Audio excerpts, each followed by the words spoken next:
In this video, you will learn what to expect inside a courtroom.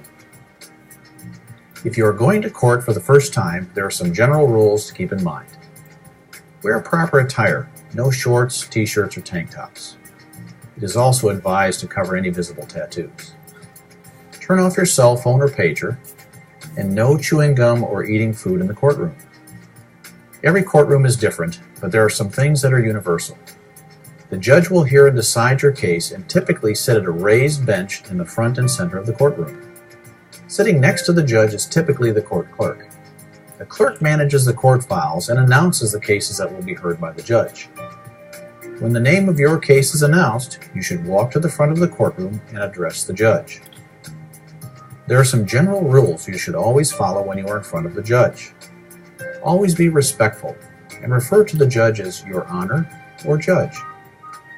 Only speak directly to the judge. Do not speak directly to the other party or lawyer.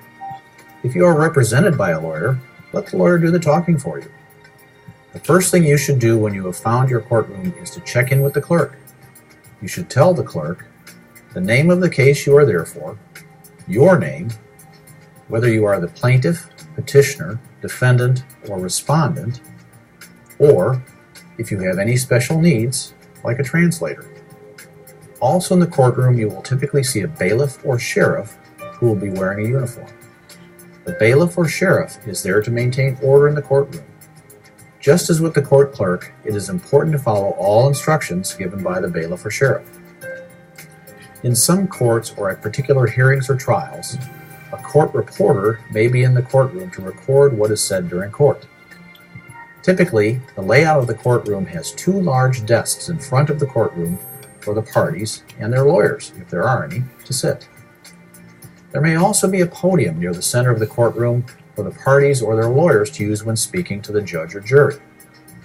In larger courtrooms, there will typically be an enclosed area to one side of the judge's bench with several rows of seating for a jury to sit. This is also known as the jury box. Jurors only decide cases where a jury trial is requested by either party. In such cases, juries listen to the evidence and deliver a verdict or decision in the case. The back of the courtroom typically has seating for the general public, also known as the gallery. You should sit in this area while waiting for your case to be announced. Finally, remember to be courteous and respectful to everyone in the courtroom. For more information on courtroom basics, talk with a lawyer, ask your local circuit clerk's office, or visit IllinoisLegalAid.org.